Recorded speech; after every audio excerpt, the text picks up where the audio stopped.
You see me smiling. I'm smiling from a different angle. There's controversy around the space today on our episode. Before I say anything, let's watch our screen.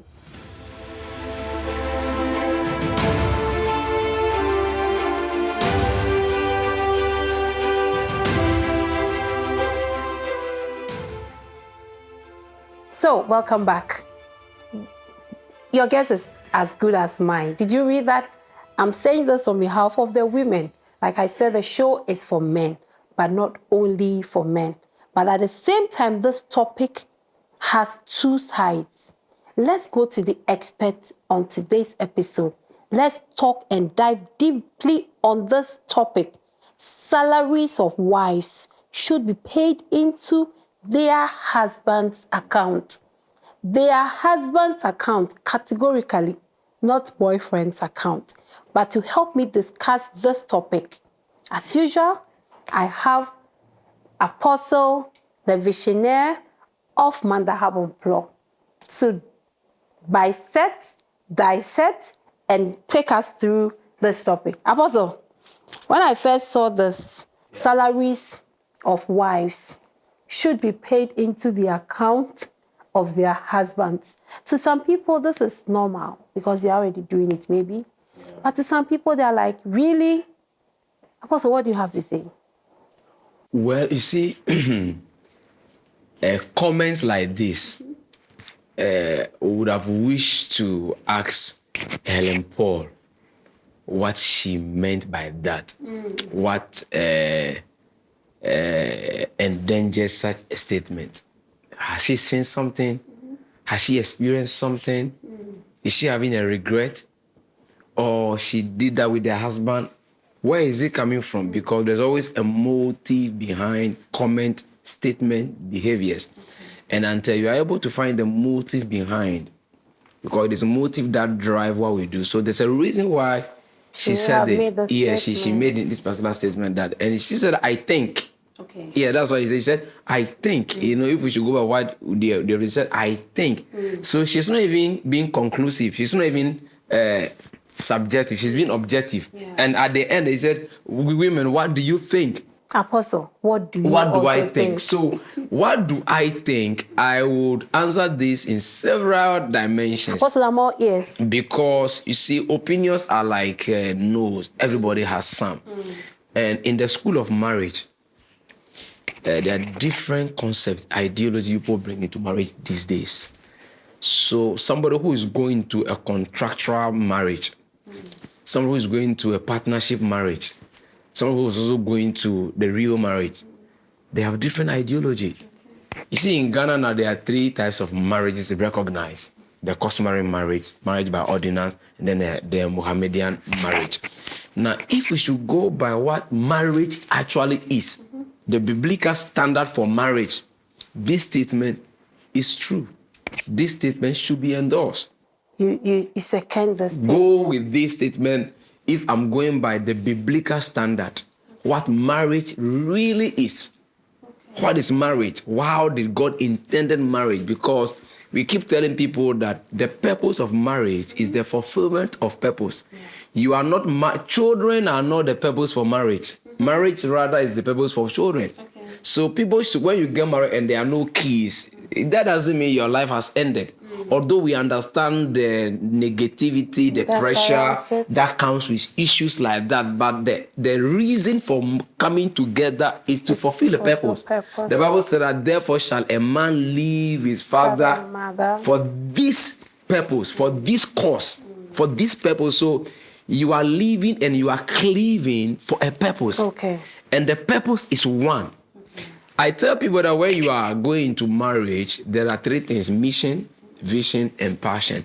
Now, the man who is leaving to cleave is leaving because he has found purpose. If the man hasn't found purpose, he has no business in finding a helper. Okay. The woman is not to come and collect the work from you and do. She's coming to help you do the work. So you should find your work. You should find purpose. In the garden, God gave man work. The man was at work. The man was even working before God saw that the man is alone. I'll bring him helper. So it is purpose before you find help. So any man who have not even discovered his purpose for life, his mission in life, his assignment in life, has no business looking for a life partner. In fact, you see, women submit to men who are going somewhere.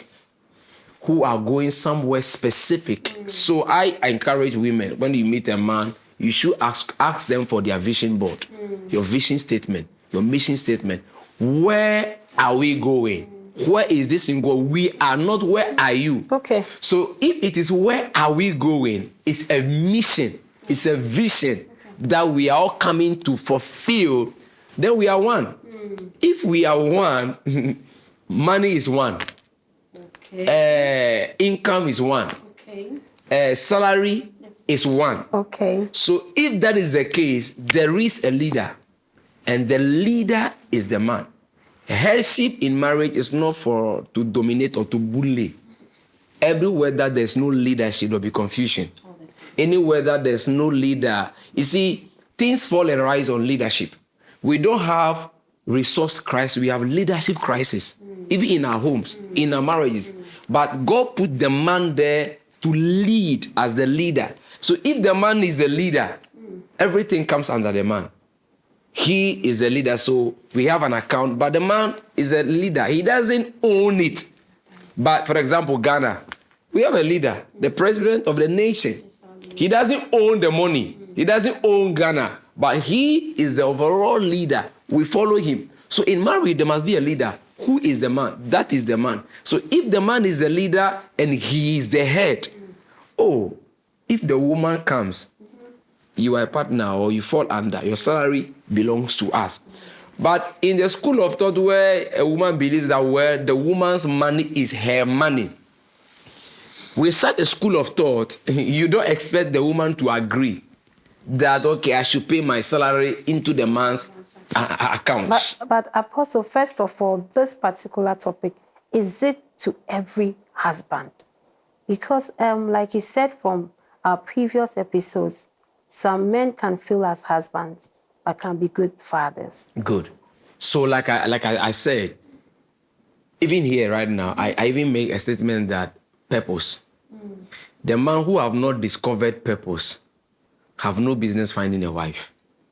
Okay, but we have married couples that assume that they have found purpose. Yes, okay. But in the course of the journey, yes, things are not too good.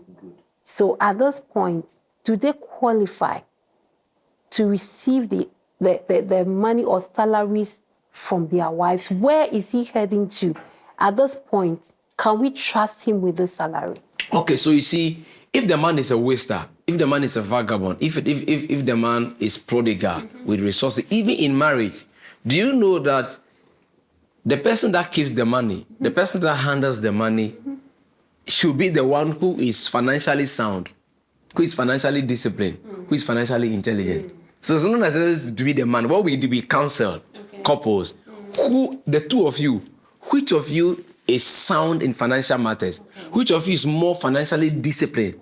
Which of you is more financially frugal?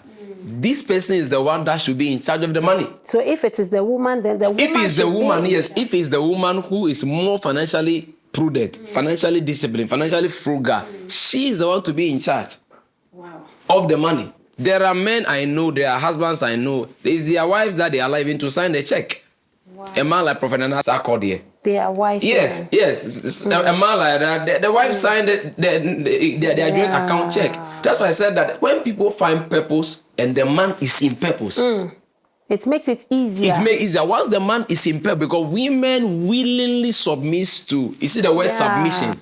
The word submission is two words, sub and mission. There's a mission. Without mission, there's no submission. Okay. A woman will find it difficult to submit to a man who is going nowhere, a man who is careless, who is reckless, who is lawless, who is visionless, who is directionless.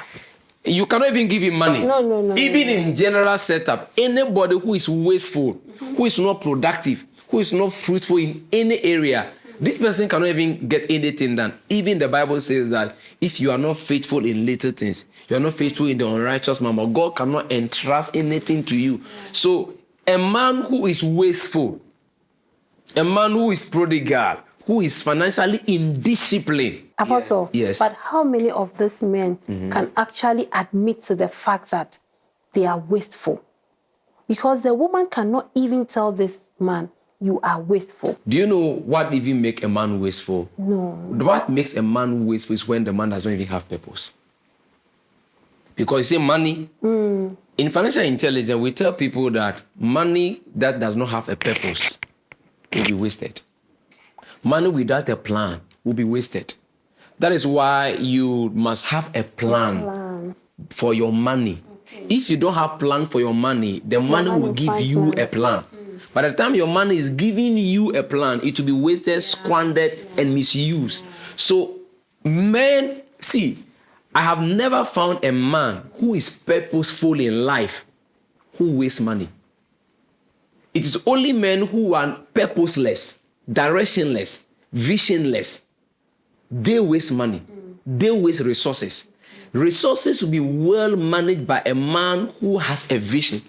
See, assume a man, even in the marriage, do you know that a husband and a wife, once the man decided, okay, you know, we are renting.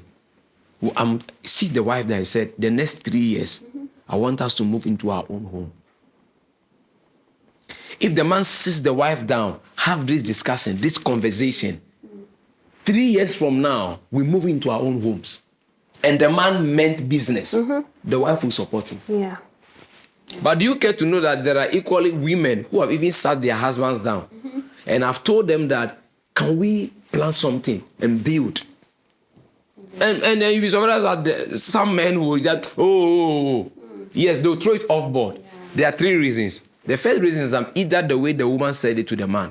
Because some men, their ego is so strong that they don't want you to come and tell them what to do. Okay. And if you don't know how to say it. So women must even learn how to bring suggestion and the ideas. You bring it not as you are commanding him. You bring it not as if you are bossing it over him. You bring it not as if, you know, there are some women who talk to their husbands to be afraid of them. Wow. Yes, they talk so that you be afraid. The man will throw it off board because the man doesn't want to feel as if I'm subservient or I'm a lower being. Not at all. But if you bring it in a way as a suggestion, as an idea, you know, and you present it in a nicer way, in humility. I learned something some years ago that even as a young person, you can learn to express your displeasure to an elder, but in a respectful manner. When an elder spoke to you in a way you don't like, there's a way you can go to the elder after a day and say, oh, sir, thank you. You know, yesterday when you met me, I like the advice you gave me. But when you were talking, you said something like this, it hurts me. There's a way you can talk to an elder, a mature person, expressing your displeasure with respect.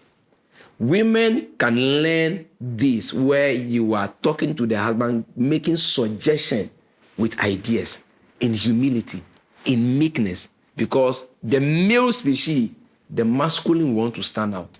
The ego want to come out. Men hate it to be told what to do. Which does not mean that they should not. You make it suggestion in a tone, in a language that is pleasant to the ears. In a language that suggests to the man that, oh, it's your idea, I'll support it. I believe that most of the times, the man is visualizing or has a way he would want to be addressed or spoken to. Yes. And if the woman doesn't know how to go about that, yes, the man can equally help this woman to know how to communicate nicely. Because from what we are talking about, we are looking at a man that has got a vision and a purpose. Yes. So in actual sense, the man is supposed to come to the woman with this kind of vision. Yeah. This is the case, you didn't do that. I have taken it upon myself as a wife to come to you. I believe that, not speaking rudely, but in as much as the way I spoke wasn't good, can we look at the vision? This is something good for the marriage. Okay. Why are we now going to fight around the way you told me? So that kills the main purpose. Okay, so it's powerful. You see, in communication, there is what you say. There is why you are saying it. And then there's a how you say it. In as much as what you are saying is very important. In as much as why you are saying it is key. How you say it is the main thing. So it doesn't matter whether your idea to the man is going to build us a house. It doesn't matter whether your idea is going to take us from being a tenant. You must learn to the how. The packaging, the delivery is key. If you miss it, we miss out on you miss out. And you can say, but what I'm saying is very important, yes. But in communication, this is a law, these are principles. That in communication, the how precedes the what and the why.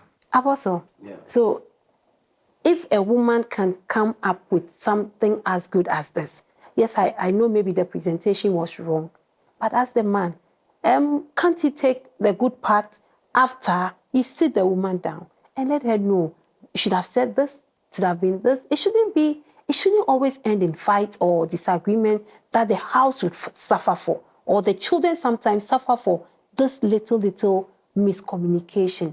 One, if the man is the leader, he should take it upon himself. I'm going to help this woman to know how to handle or talk to me. This is how I want to be addressed. Apostle, I'd like to take a quick commercial break. Let me come back and we need to finish this topic. Guys, thank you for staying with us, but I'm taking a short commercial break. Let me go sell something. I will be right back.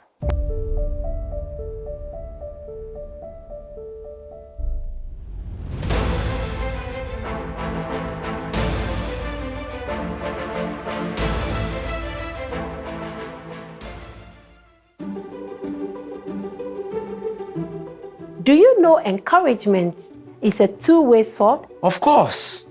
For both those who are doing very well and those who are not really doing very well, both and everyone needs to be encouraged. In fact, it's a psychological fact and truth that deep-seated in every one of us is that need to be heard and to be loved. This is one of the most important reasons why Mandahub Unplugged TV show platform is created. Created to unmute the inner voice of men and to unpack the emotions.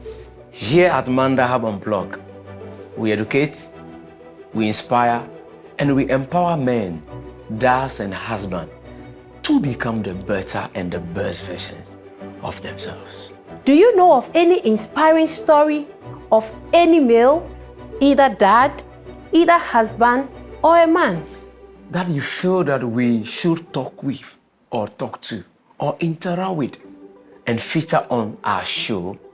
Or you are that man yourself, you've been locked up, bottled up, so much to share, nobody to talk to, and you're struggling. You yearn to be heard, you yearn to talk to someone. We will listen to you. Unmute that voice and talk to us. Mandahub Unplugged. We got you. Mandahub Unplugged means life matters.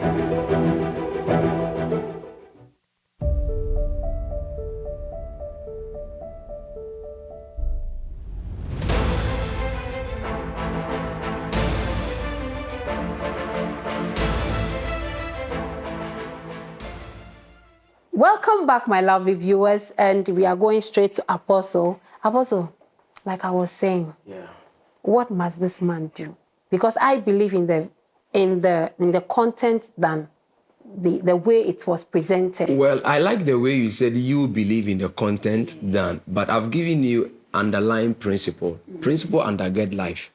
So if you don't follow principle, very few men would actually want to listen to a woman who doesn't address him well, no matter what you are saying.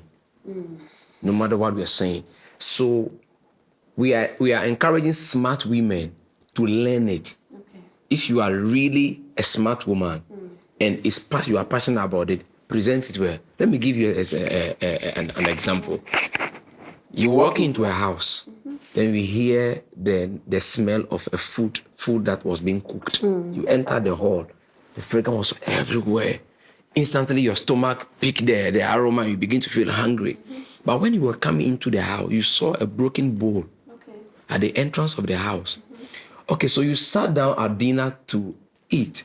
Then you saw that this aromatic food that is smelling nice, that was well prepared, it was served From that, broken bowl, dirty, that you saw. Will you eat? no. Why won't you eat? The food still smells nice. The food will make you grow. Presentation, what it's being put in. Yes, Within that. the bowl, so which is the character. So that's the packaging. Packaging is everything. You see, the way we approach staffs, people have to learn it. And that's why we're encouraging women and wives, genuine ones, that we know that you want to offer help. Do you know that alpha men of value, don't want, it's not that they don't want women to help them. It is the attitude that comes with the help. They will throw it off board. Wow. So no man is afraid of independent women. No, we want independent women who are well-to-do, who are able. But largely the attitude that comes with the help, the attitude that they attach to it, that the ego of the man cannot associate with. So they throw it off board. So if you are a genuine woman, you really want to, you will learn how to do your presentation. You will learn 1 in 1,000 that will want to overlook. That is from the Yeah, so the male. If one, not majority, they won't listen. There are men and women who are listening to us right now, who have this situation.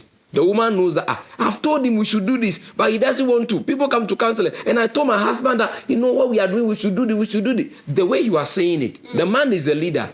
When you say it to undermine the man's leadership, we call it you undermine my leadership. You are a CEO of your company, and you are doing so much very well. What will you do if your worker comes with a suggestion that suggests that you want to undermine your authority? Do you even know that women who are doing very well, who dress well, who eat well, who dress well, who smell well, who are comfortable, who go into town, who go into public, if you stock that suggests that your husband is wicked, is not taking care of you, is not minding you, you are undermining the man's authority. When you get home, this man will have issues with you. A wise woman goes into town, promotes the head of the man. Even if it's not real? Even if it's not real. Because you are not to go to town to discredit the man. You are not to go to town. That's why I said, don't outshine the master. You cover your husband's head. You cover the man's head. There are women, when they were about to get married, the man has nothing. Even the cloth, the thing that they present, whatever, it is the woman. But you cover the man's head. You understand that one? You don't make the man feel helpless, useless. There are women who do that. They suggest to the public that I am the one taking care of him. I am the one doing that. When you do that, you are outshining the man. The man will fight you. Okay. You see, Pastor Chris said something that I like. He said that a man serve those that is above him, and then those that are above him, but he fight those who want to be equal with him. So when the woman wants to claim equality on the same page with the man, he will fight you. Then he begins to see you as another mother. Wow. That want to control. So the point here in leadership is that you don't outshine your leader. In fact, the Bible even says that the woman is the glory of the man. So in my language, you don't allow the head of your leader to go in shame. As a mother, assuming your daughter went to school, although there's no food in the house, but your daughter packaged herself in a way that suggests that my mother is trying her best. But your daughter can go to school and carry herself and behave as if my mother is wicked, my mother does not give me food and all those. How will you feel? How would you feel? In the same way, wives, even if you are, do you know that studies have shown largely, this is although there are exceptions to what I'm about to say, that a man can take care of a woman for 15 years and nobody will hear. But let the woman start taking care of a man for 6 months and everybody will hear. It's generic. So women should learn this principle that don't try to outshine the man. You promote his head. You remember I did this teaching that the old adage that says that the way to a man's heart is through the stomach. It's archaic, it's antediluvian. We've left there. The way to a man's heart now is to massage the man's ego. And you promote his head. Do you know that how your wife's parents or family treat your husband determine how you talk about them, him? Wow. Because if you go to town or your mother and you've insulted your husband to your mother, you may forgive your husband, but your mother-in-law will never forgive. So a wise woman knows how to preserve the head of the home, the head who is the father of your children. You do it in a nicer way, in submission. And it's beautiful and it's great. A wise man will never forget. A man never forgets a woman that truly was there for him when he was broke and when he's down. Never forget. Never forget. Never forget. Never forget. The same way they never forget the women that left them. That left them in that situation. In that situation. Yeah. So coming back to Helen's quote. That quote is not for every husband. It's not for everybody. It's not for every husband. Except for those who believe in the originality of what marriage stands for. Union, fulfilling purpose, finding an assignment. God ordained. We are one. We face the same mission, the same assignment, the same agenda. So we are not divided. We are not facing different assignment, different mission. You're not going to Togo, I'm going to Nigeria.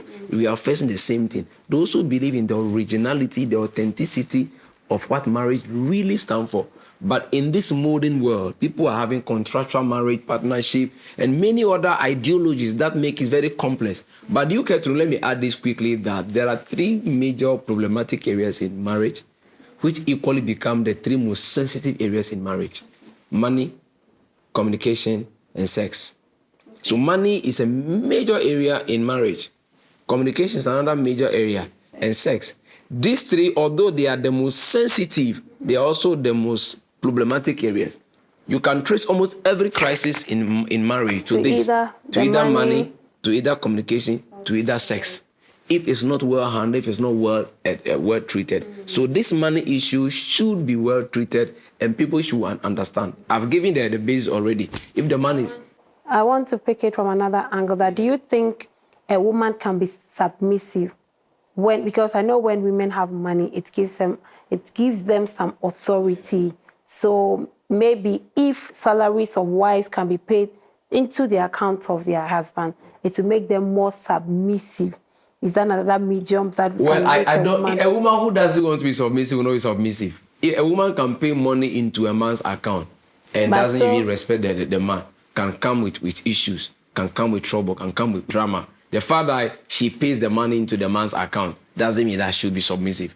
When she pays the money into the account, she doesn't do it from the heart. She will revolt. If it's not being used well, she will even use it against the man. So it is not the paying of the money into the account that makes the woman submissive. Submission is from the heart.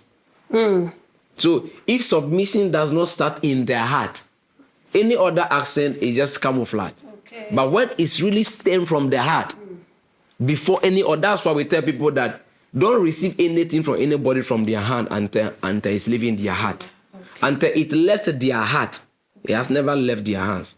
Okay. Anything that is leaving your hand that has not first left your heart is wasted. Okay. So submission is first is a state of the heart.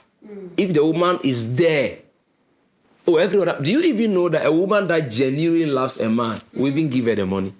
Willingly. Yeah, will give you the money. Who genuinely loves you and whatever. Because women are born to help. Women are born to support. That is your assignment. The name God gave woman is help. So when the woman arrives in a place, she's arriving with so much help.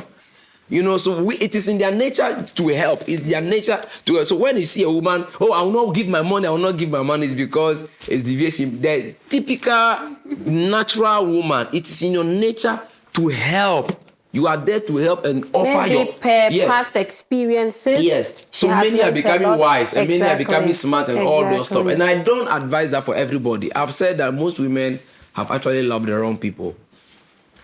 Well, my last words will be that, you see, women should take care of themselves. How do I mean? God always gives them the choice to make a decision. So when we're talking about submission to a man, it's not into prison. You make your choice. You choose who you want to submit to. So when you make your choice, it is your choice. You choose. So you have the right to choose first. If you can't, nobody's putting a gun on your head, because marriage actually is not for everybody. Okay. Yes, not for everybody. So women who really want to must understand this, that it's your choice and you have to make the right choice. All right, so men should understand that it's very key, it's very important that you don't force yourself on the woman to submit to you. Submission cannot be coerced. Submission cannot be forced. It must be given willingly. A woman who is not submissive, you can't force her to. You end up being frustrated. You end up being irritational. And if you're not too careful, you do something that you don't even like. So men should allow women to do that willingly. But some people believe that submission is earned. It should be given before earned, because the woman must give it willingly. If she can't give it, you can't force her. And it's a win-win situation. Although there are conditions necessary for submission, if the conditions are met, submission will become a delight for the woman. Thank you. Thank you so much, Apostle. Thank you so much, my lovely viewers. I have really learned a lot from this particular episode, and I'm so sure you have learned a lot too, especially to the women. Submissiveness starts from the heart, says Apostle Theophilus Jeffreys. Thank you for staying with us. But before I sign off, I'd like to say thank you to Pinnacle Apartments. Thank you so much to my production team. They have been so solid, Visionnaire. You can follow them on all social media platforms. And thank you to Gingham for my makeup. My design, I always style myself. You can contact me and I will be glad to help you style yourself to any occasion at all. For now, I say bye-bye. See you again next week. Thank you.